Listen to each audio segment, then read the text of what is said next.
Well, hello and welcome to another session with yourneighbour.org. My name is Bijoy Pal, and it's so great that you could be with us today. Today, I have the pleasure and privilege of being able to speak and share with Luke Watson, who is the CEO of a youth work organisation called XLP. Luke, hello, welcome. How are you doing? I'm good, thanks. Yeah, I'm doing well. Thank you. Sorry, I've got updates making noises at me. Sorry if you're hearing those. I'm doing well, thanks. Yeah. Excellent. So, Luke, can I please just ask you to share a little bit about who you are, what you do, and where you come from? Sure. So I am currently the CEO of XLP, which is a youth charity which was set up nearly 25 years ago in response to a stabbing. It was set up kind of out of a school. So it was a youth worker called Patrick Regan, who people will know, and he set up XLP in response to a stabbing. And yeah, we've been going for about 25 years now. I've been with XLP for nearly 2 years, coming up for 2 years.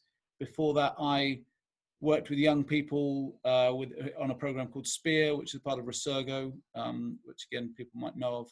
And I was there for 8 years.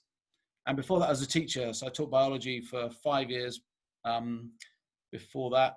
And before that, I was a biologist.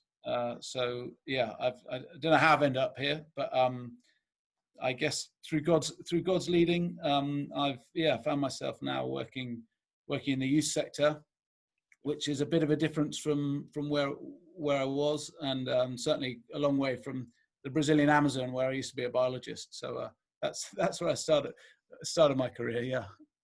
Wow. So yeah, that's quite a change, and I'm sure there's a lot of experiences and a lot of stories that you have to tell within all of that. But let's bring it back to XLP a little bit. What exactly does XLP do, and where does it work?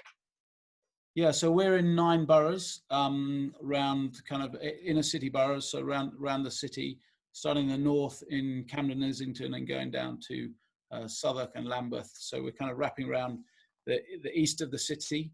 Okay. And what do? We work with young people between the age of about 10 and 20.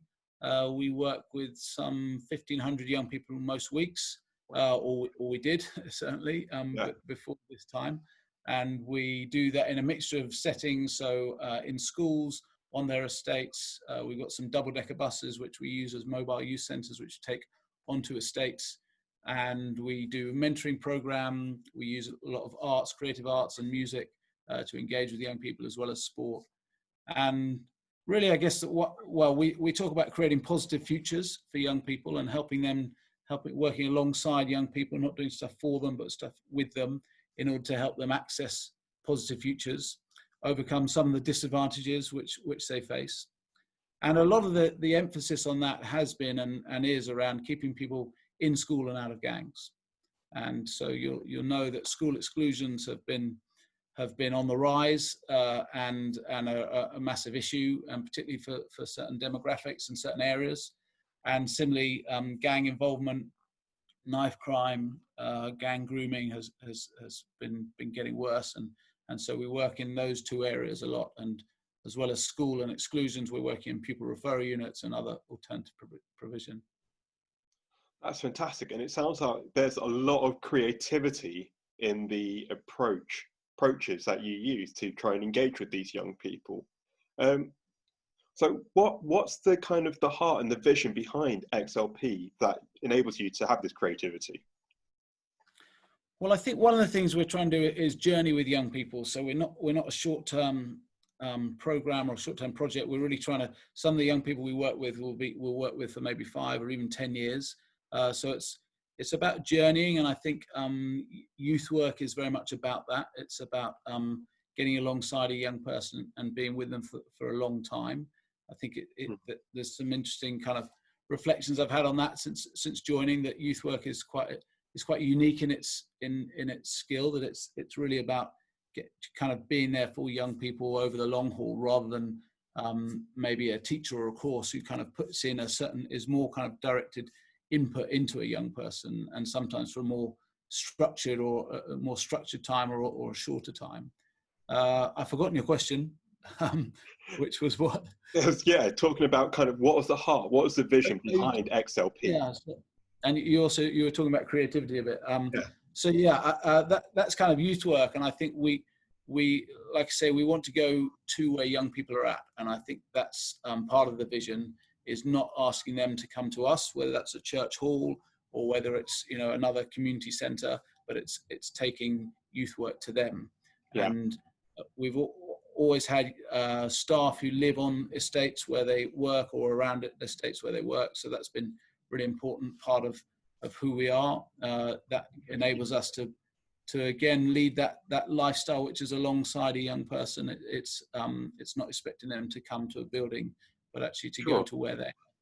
Yeah, so it's quite a lot of emphasis on that close contact and that relationship being nearby to be able to support quickly and swiftly in that regard. Yeah, and long-term relationships really a lot where we're about, and good positive trusted relationships between young people and adults, or young people and peers, young people and mentors or youth workers is definitely part of what we're about. And in terms of the creativity, we're trying to get into relationship using whatever we need to. And for some young people that'll be sport. Sport's a way in to make good friendship, and for other it's music, for other it's art, for other it's through a homework club. So the kind of flexibility and the creativity comes about just finding different ways of engaging with young people. No, that's really exciting. And you mentioned that it's all about being able to journey with our young people and build those relationships healthily. And it sounds like in your own personal journey, there's been a lot of kind of change in a lot of different directions. So kind of what was it that kind of moved you from being a biologist in Brazil into teaching, into youth work? What was that kind of journey, and how did you move into those different directions? Yeah, well, I loved biology at school, and I did biology, and then studied it. I then did some kind of almost youth work, did some student work with UCCF for a year, having done a discipleship course with YWAM. So two quite different kind of expressions of faith there. But after my year with UCCF, I really felt I was missing biology. So I decided to go back into biology, did a master's in London at Imperial in conservation and ecology. And on the back of that, went and lived in Switzerland and then Brazil, doing doing poverty kind of alleviation using forests and using forest products, and also how to it was about. Well, I was working with DFID, who are kind of international development, but really back in the day when they did a lot to do with using the environment for that. But then, on the back of that, I won't draw it out too long, but I think I felt I was either going to go into research, which I'm a people person. I realized I didn't want to be doing research in a fairly kind of isolated or self-driven way, and I thought I wanted to work more with people, and how could I combine those two was to teach biology. So I taught biology in a boys' school, in a school where I'd been 10 years previously, and I taught there for 5 years. Loved it, loved the energy which young people bring with them. Was doing some youth work on a local estate at the same time. And actually it was that doing those two things together, I thought, I guess I felt a calling by God to work with more disadvantaged young people. I was working in a boys' independent school.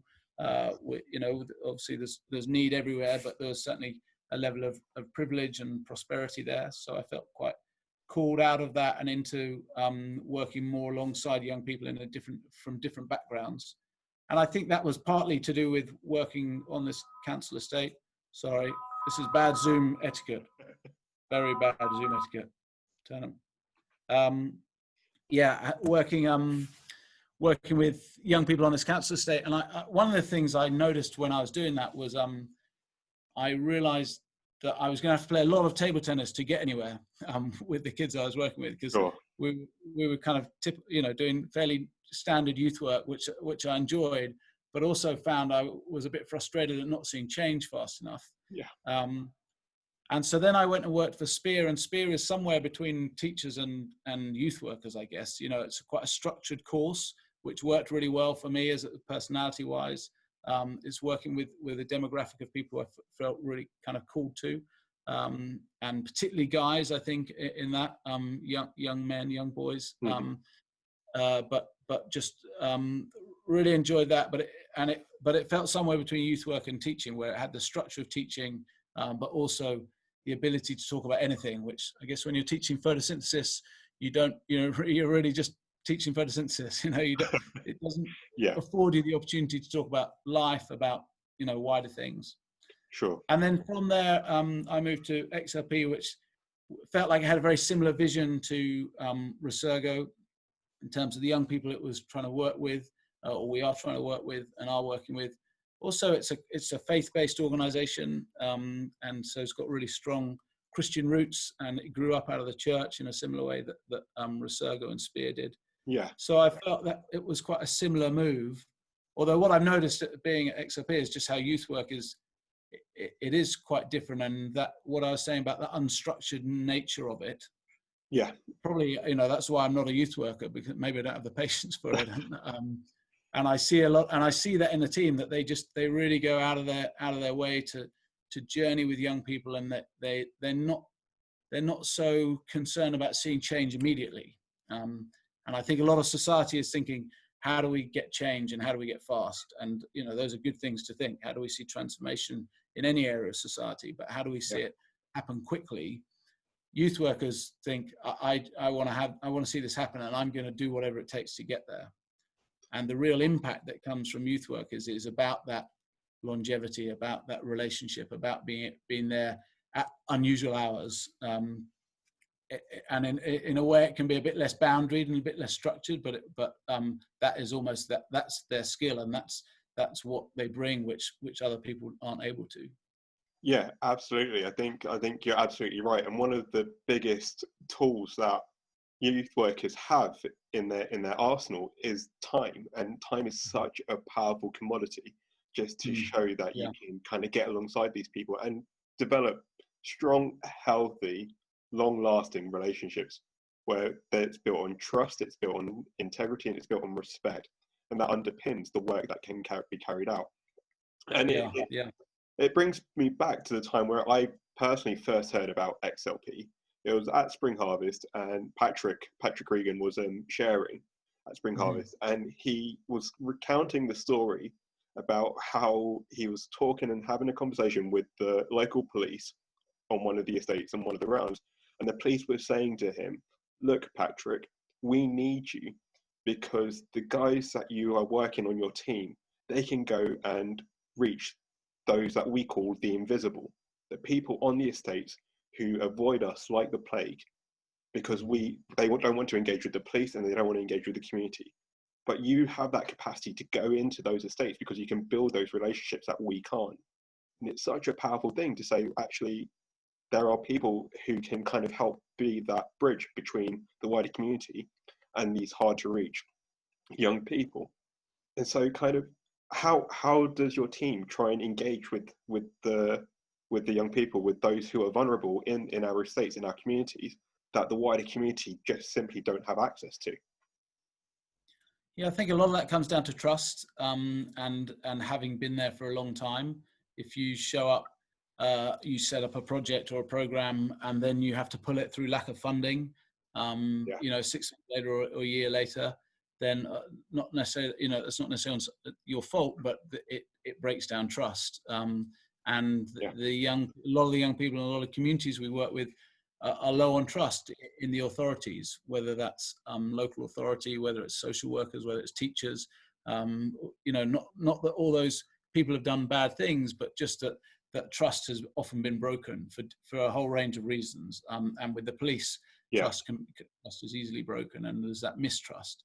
So being there for a long time and really committing to an area for a long time, having a strategy kind of from a funding perspective that we're gonna stay in areas for a long time and not pull out, even though and particularly now funding is funding's always vulnerable for charities. Last 10 years have been austerity years. There hasn't been the funding available, but saying, well, we're gonna stick by or stick in these areas, that builds a lot of trust. And I think that's really is one of our biggest things we have is trust. that's our ability to work with communities and work with some of those invisible people, or some of the people that the police can't reach, or the teachers can't reach, or the local authorities or social services can't reach, because of trust. And trust is, we have this model, trust, believe, change, that you can only build a relationship and build change once you build trust with a young person. And trust might take weeks, it might take months, it might take years to build. But if you can build trust with a young person, then they start to believe something different about themselves, about who they are, about where life might end up for them. And that belief can lead to change. Absolutely. And another thing that Patrick shared on that day is that you've got to earn the right to say something. Like we as Christians believe that we've got this message, this good news that we are called to share. But if nobody knows what you're about and nobody knows that you care for them, no amount of good news that is shared is going to be heard until people know that, okay, actually they care for us, they trust us, they respect us, they actually want to help us. And so it's that mindset of actually the relationship has to come first, and then the good news follows from that trust that has been built. And it's such a powerful model to do that. And I know this is the week of hope, and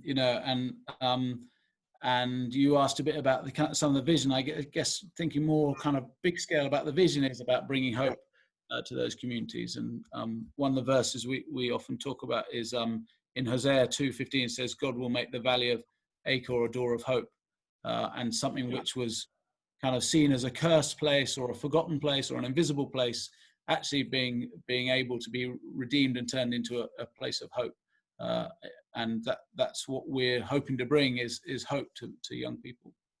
Absolutely, because it's not just the transformation of lives, but it's the transformation of community and the transformation of mindsets of actually these people are no longer invisible. They're not difficult to reach. We just need to build up that trust, build up that community, build up those relationships, so that actually they then engage, because we always find that young people have so much to say and so much to offer.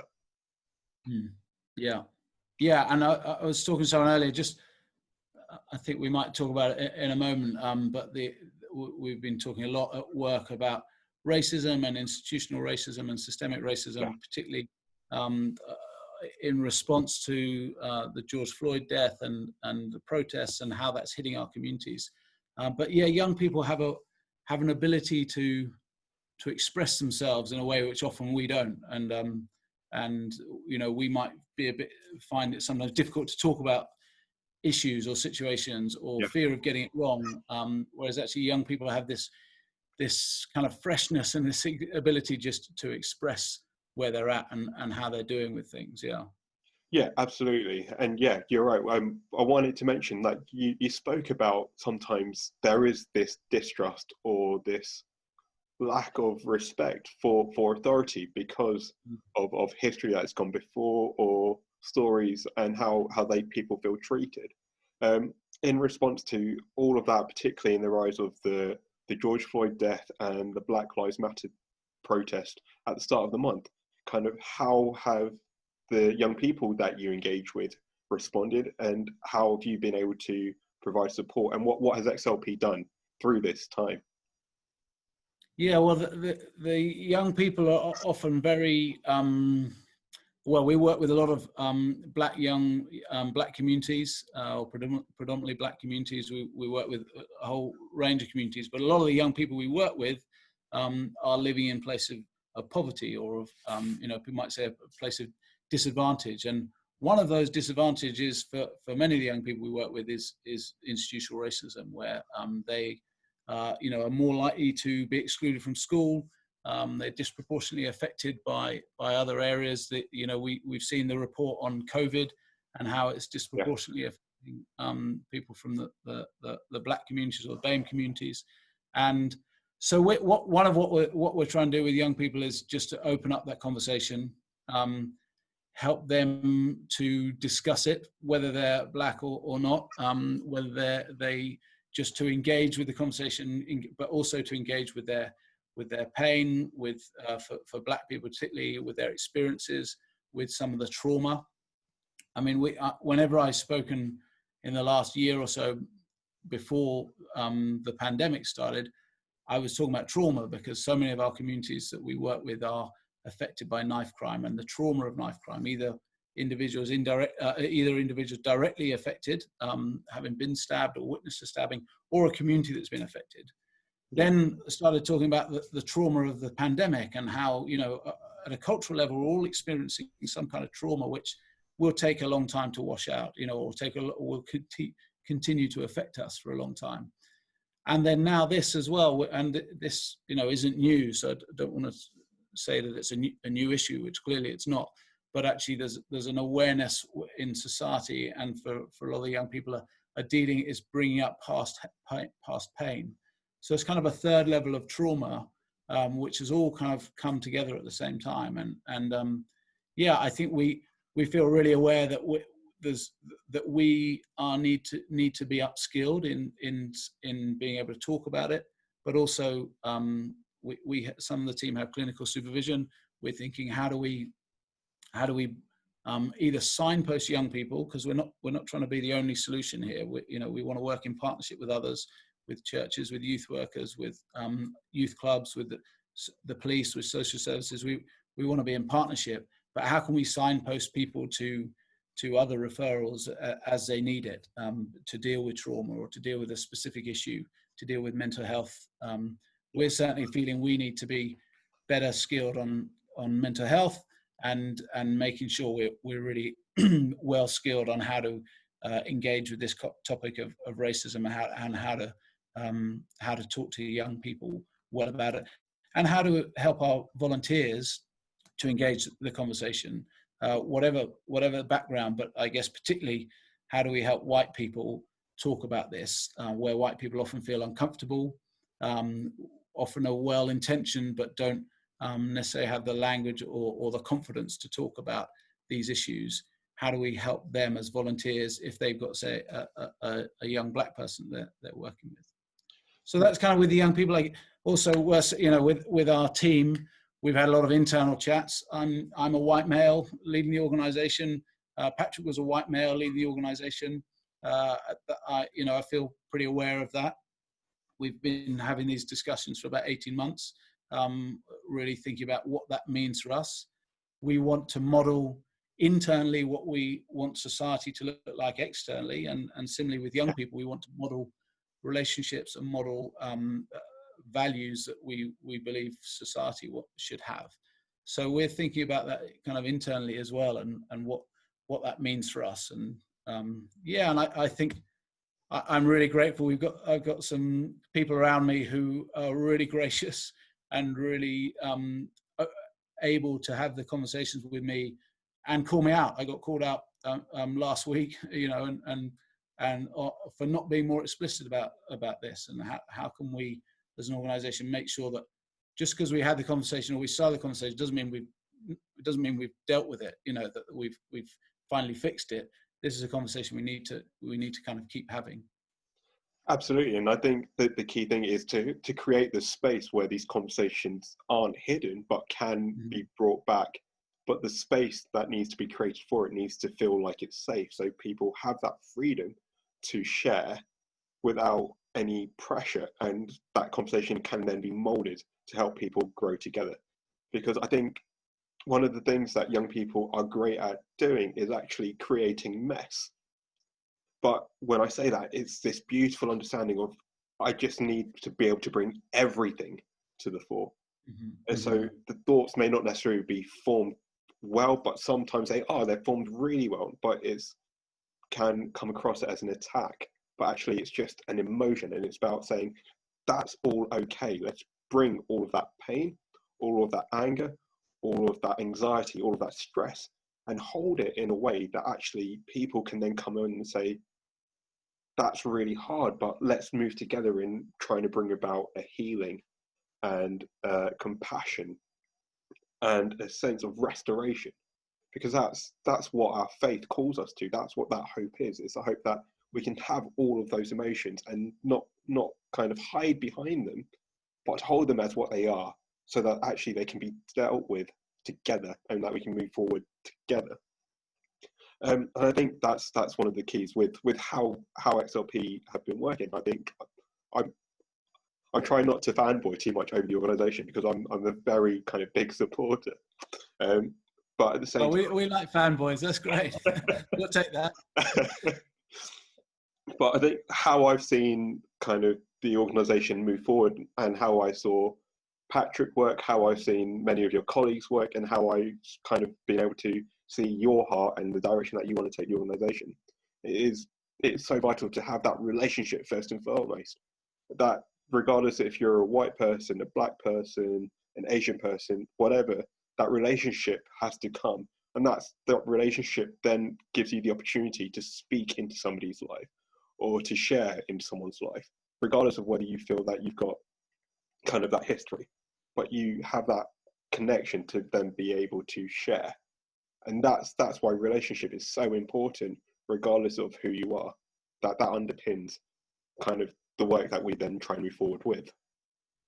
Yeah.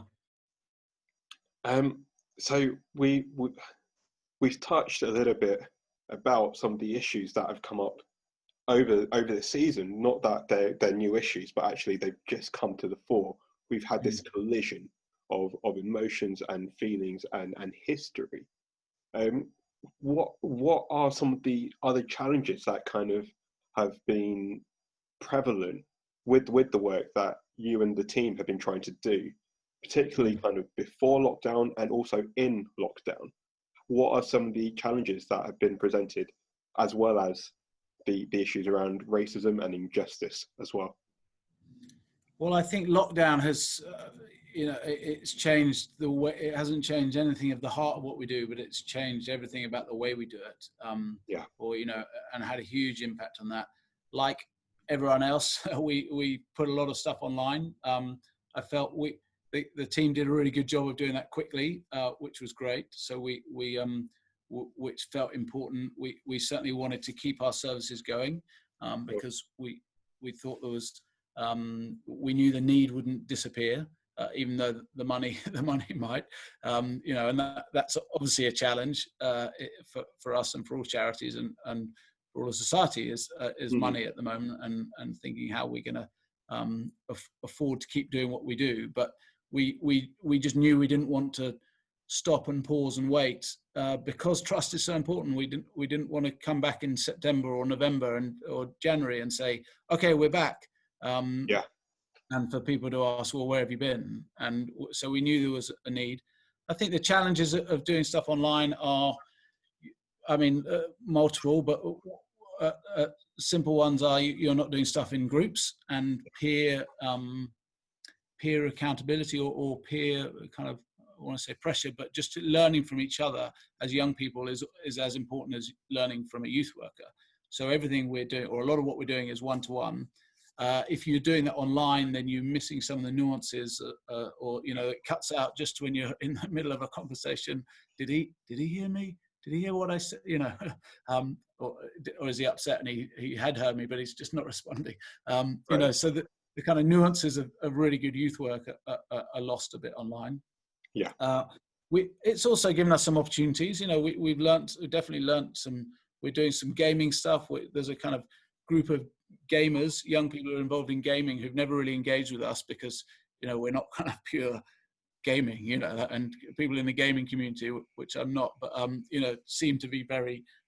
It's a very tight community. So we've done some work in the gaming community. A lot of the creative stuff we do, there's ways of collaborating online. So whether that's music, particularly music, we do a live at 5, like a showcase, which is at 5 o'clock on Instagram, where people can kind of join. And I think for creatives, expression, actually I'll take that, for all of us, expression of how we're doing is so important to our emotional well-being, our mental well-being, and being able to use kind of music to do creative stuff and to express ourselves has been really good for us. So we've done a lot of things online. Some of the sports stuff we've been able to keep doing, albeit 2 meters apart. And if you're kicking a ball, it's okay, but don't throw it in probably, or don't header it.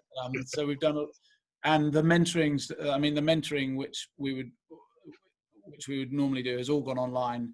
and we've been doing home visits online. So we've done a lot of kind of online pivoting, and we're now starting, as the restrictions have kind of opened up a bit, we're starting to go back into the estates and see how can we do some of what we used to do, albeit in a very different way. I think another big challenge is safeguarding. Like what safeguarding look like when everything's online, and particularly with Instagram, it might be you and I who are in the screen, but there's 20, 30 people watching and messaging each other. And who are those 30 people, and how do we protect the young people we're working with?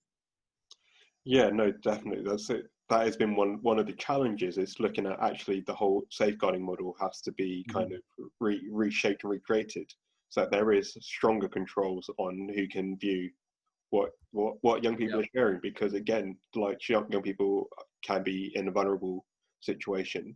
It's about creating the space and forming a space that's safe for them to be vulnerable.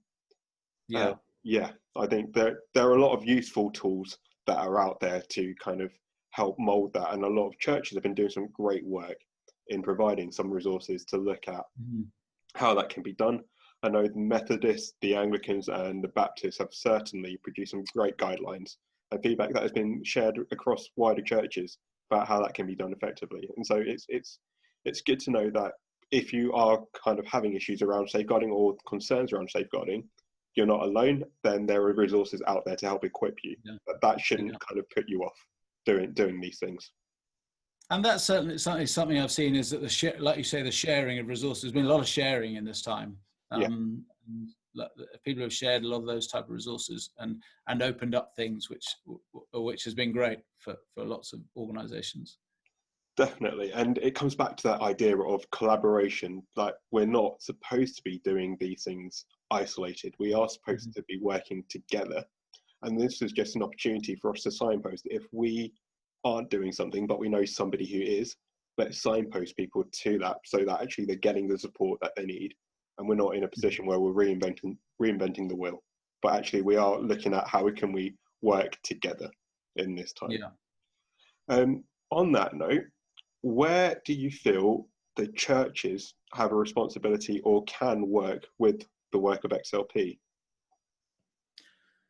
Yeah, well, interesting to think about that now in well, not quite lockdown, but post in this time, kind of after that lockdown. I think we rely a lot on volunteers. So we were talking yesterday about we were thinking about our impact and how we measure the impact of different projects. And one of the reasons our mentoring is so impactful and so kind of good value for money is because we use volunteers. And actually volunteers often come from the church, not always, but they come from people who are willing to sacrifice, who have the similar kind of ideals and and hopes for redemption and for society. People who've got stickability, people who are committed to communities. I think one of the things we see with a lot of volunteers is they want to see something change quickly, like I was saying right at the beginning, and that they don't always have the patience to be a volunteer for the length of time it takes. I think if you're to volunteer, you kind of need to do it for a minimum of a year, probably to for the type of youth work we do. It's not true for all volunteering in life, but for what we do. And I think churches are, a great place or a place where you find people who have that kind of desire and the recognition that things don't change quickly always. I think churches also obviously have a role in prayer. I'd hope, but and that we all do it as Christians. If we really want to see transformation, we know that that God is sovereign and God is all powerful, and so we've got to be on our knees praying for change in ourselves and our own hearts. But again, I'm definitely guilty of this. My prayers can be, I want to see change. Oh, that didn't happen. I'll pray for something else now. How much are we willing to sacrifice our time? Like you said earlier, it's a commodity. How much are we willing to sacrifice and pray for the long haul, for something that's on our hearts? No, absolutely. And I think that something that you mentioned to me previously that I'm going to share today, that sometimes we always kind of get in this place where we're praying for inspiration, but if that doesn't come, it's then time to pray for desperation, that actually something convicts us, so that we're not just always looking for that thing to inspire us, but actually things that can be breaking our hearts, and then asking the question of ourselves, how can we come about and be some of the solution, be part of the transformation that changes that desperation into inspiration, that brings forth the kingdom. I think it's such a powerful way to look at it. And that's why we ask God to break our hearts, isn't it? Because we want to feel some of that desperation that He feels for the lost, or for the oppressed, or for the marginalised, for the widow and the orphan. It talks about, we want to feel some of what God feels, because often we don't. In our own selfishness, we don't, and possibly even more so in lockdown, we don't. I some days I won't leave the house. I'm not in a community in the same way that I used to be. Yeah, So it's easy to live in a bubble. And so maybe even less likely for me to kind of feel some of that desperation or heartbreak if I'm really just surrounded by these four walls. So yeah, praying for desperation and for God's heart, I think is well, people sometimes say it's a dangerous prayer, but it's a good prayer. absolutely. And yeah, particularly with the young people, because God's heart is so for the young people in our community, to get alongside them, show them that they value, that they have a voice, and that they are so important. So we're just about coming to a place to land, but I wanted to ask you a few things. What are some of the things that you think you've learned through the season that we can apply kind of at the end of lockdown to help support our young people and bring hope to them? Yeah, I think I think what I said about the value of youth workers and the value of that style of youth work, it's different to lots of other things, and it's sometimes gets a bad rap for being unboundaried, and sometimes gets a bad rap for being unstructured. And I think what struck me early on in this time, whether anything to do with this time or not, I don't know, but it struck me during this time that it's such a valuable resource for society, and that we need to champion youth workers. Yeah. And almost we need to insist on having them in society in the same way we insist on having social workers or teachers, or doctors and nurses. And I guess we've seen a lot of talk about the NHS and nurses being undervalued, and I think not any youth workers ever said this to me, but almost working around youth workers, I see the value that they bring, and how important they are. And churches are, my upbringing is hugely influenced by the youth workers I had on camps at my local church growing up. So that has hit me again, just how important they are to society. And I think also it's hit me because some youth workers have been furloughed or lost jobs during this time. Certainly we'd already seen that over the last 10 years, that youth services have gone down, but this has only reinforced that we need youth workers in society. And like you say, young people are the future. If you think as a church, think about your congregation in 10 years' time, that's a bunch of young people right now. And investing in them, and particularly as they're not as stuck in their ways as some of us older people, Yeah. it's a good investment as well. I'm sure I've been being told the same thing in church for the last 5 years, and I hope I've changed. But a young person changes, and they're impressionable, and so if we can have an influence of truth and love and grace and hope in those years, then that will really last and be transformational. Definitely. I think it's definitely time for people like us to step aside and create space for the next generation coming up, so we can continue to encourage them. I think that's such a valuable lesson for church leaders and our leaders to know that actually, let's look at, do we really value our youth workers in a way that encourages them to say, this is something that is going to be a lifetime ministry? Because I think that's what it needs to be. It needs to be saying, I want to journey with these young people. so that their life can have the opportunity to move into that transformation that is promised to them. I think it's such a Yeah. powerful thing to say. But let's flip the question. What do you think you'd like the young people to know in this season as well? I think I'd want them to know that that this time is an unusual time. You know, I think young people we work with, almost at the beginning, they were like, "Oh, like nothing's happened," in a way, you know, and actually even to think about the impact, and yet at the same time, I would want them not to be overwhelmed by that. And I think we're starting to see some of the young people being overwhelmed by what the future holds, a future of unemployment, or, you know, or of recession. And so I'd want them to know that there's hope, but I think, you know, that they need something to hang that onto. If you say there's hope, you know, oh, there's hope, life will be better one day. Actually, that requires us to build communities around them, and with them, to say there will be a healing after this, and also to know that they've got a real voice in that, or they've got as we come out of this, young people will need to help shape society and help shape the future that they want to live in. And yeah, so I think I mean, a lot of the young people we work with don't have much structure now. Yeah. Very hard to force structure on someone, you know, or kind of, you know, even for myself, like if I wasn't doing anything with my days, would I put the structure around myself, which I know that will actually be good for me and protect my well-being? And so we're trying to do that as much as we can, but normally they might have school, or they might have a PRU, or they might have something which they go to. And so I'd want to try and encourage them to build structure for themselves and for each other. Yeah, definitely. And I think one of the most powerful things that I've learned through my time doing youth work as well is that actually, like you said, young people thrive off responsibility.